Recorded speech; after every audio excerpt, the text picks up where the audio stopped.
Hi guys! ఈ శ్రావణ మాసంలో ఆ అమ్మవారికి శుక్రవారం రోజు ప్రసాదంగా పెట్టడానికి కప్పు గోధుమ రవ్వతో ఇలా ఒక్కసారి చేశారనుకోండి, త్వరగా చేసేసుకోవచ్చు. చాలా రుచిగా కూడా ఉంటుంది. దీనికోసం ముందుగా ఒక కప్పు వరకు బెల్లం అయితే తీసుకున్నాను. ఇక్కడ నేను బెల్లం పొడి తీసుకున్నాను. ఒక కప్పు బెల్లంకి 2 కప్పుల వాటర్ వేసుకోవాలి.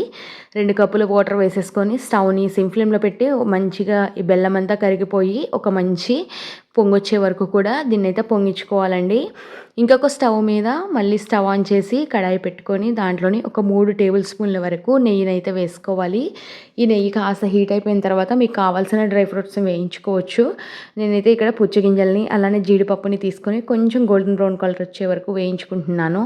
దీంట్లో డ్రై ఫ్రూట్స్ మీకు ఇష్టమైతే వేసుకోవచ్చు, లేదు అనుకుంటే స్కిప్ చేసినా పర్వాలేదండి. ఈ విధంగా బాగా వేగిపోయిన తర్వాత తీసేసి అదే నెయ్యిలోని అవసరపడితే ఇంకొక టేబుల్ స్పూన్ నెయ్యి యాడ్ చేయండి. లేదు అనుకుంటే గనక సేమ్ అలానే ఉంచేసి ఒక కప్పు వరకు గోధుమ రవ్వనైతే వేసుకుంటున్నాను. ఈ గోధుమ రవ్వ ప్లేస్‌లో రెండు రకాల గోధుమ రవ్వలు ఉంటాయి. ఎర్రది, తెల్లది. దాంట్లో మీరు ఏదైనా తీసుకోవచ్చండి.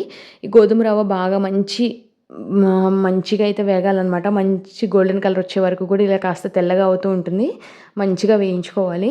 ఒక కప్పు గోధుమ రవ్వకి మామూలుగా మనం ఉప్మా ఎలా చేసుకుంటామో అదే కొలతతోని ఒక కప్పు గోధుమ రవ్వకి 2 కప్పులు వాటర్ అయితే వేసుకున్నాను. సో ఆ వాటర్ని ఇలా ఒకసారి స్ట్రెయిన్ చేసి వేసుకోండి. లేదంటే ఏదన్నా రాళ్ళు అలాంటివి ఏమన్నా ఉంటే వచ్చేస్తాయి, కాబట్టి ఇలా ఒకసారి స్ట్రెయిన్ చేసి వేసుకోవాలి. మనం ఆల్రెడీ వాటర్ని ఒక పొంగు రానిచ్చుకున్నాం కాబట్టి త్వరగానే ఉడకపడుతుంది. మనకు నార్మల్గా రైస్ ఎలా మనకి పొంగు బట్టి ఉడుకుతుందో అలా ఉడుకుతుందనమాట. ఫ్లేవర్ కోసం కొంచెం యాలకుల పొడిని అయితే ఒక టేబుల్ స్పూన్ వరకు యాడ్ చేసుకొని ఒకసారి బాగా కలిపేసుకోవాలండి. ఇలా బాగా కలిపేసుకొని ఇదంతా కూడా కాస్త దగ్గర పడే వరకు కూడా మంచిగా మూత పెట్టి ఉడికించుకోవాలి. ఇలా పెట్టి ఉడికించుకోవటం వలన దగ్గర పడుతుంది. ఎట్ ది సేమ్ టైం ఒక జిగురు పాకం లాగా వస్తుంది. అసలు ఈ స్వీట్ రుచి చాలా బాగుంటుందండి.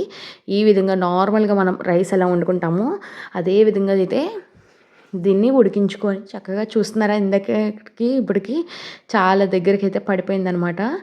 ఈ విధంగా అంతా కూడా బాగా కలుపుతూ ఇలా బాగా దగ్గరికి అయ్యేంత వరకు కూడా ఉడికించుకోవాలి. ఈ టైంలో ఇంకొంచెం నెయ్యి యాడ్ చేసుకుంటూ మధ్య మధ్యలో కలుపుతూ ఉండండి. ప్యాన్ నుంచి సపరేట్ అయ్యే వరకు కూడా ఇలా ఉడికించుకోవాలన్నమాట. ఇలా కలుపుతూనే ఉండాలి. ఈ నెయ్యి ఫ్లేవర్ చాలా బాగుంటుందండి. ముందుగా మనం వేయించి పక్కన ఉంచుకున్నాం కదా, ఆ డ్రై ఫ్రూట్స్ని కూడా వేసి బాగా కలిపారనుకోండి మంచిగా కలిసిపోతుంది. ఒక మంచి ఫ్లేవర్ అయితే వస్తుంది. ఇక్కడ మనకి ప్యాన్ నుంచి సపరేట్ అయిపోతుంది. అదేవిధంగా ఇంకా స్వీట్ అయితే రెడీ అయిపోయిందండి. ఇప్పుడు స్టవ్ అయితే ఆఫ్ చేసేస్తున్నాను. ఇలా కానీ చేశారంటే తక్కువ టైంలో ఎన్ని ప్రసాదాలైనా చేసుకోవచ్చు. దాంట్లో ఈ గోధుమ రవ్వ ప్రసాదం కూడా ఒకటండి, చాలా రుచిగా ఉంటుంది.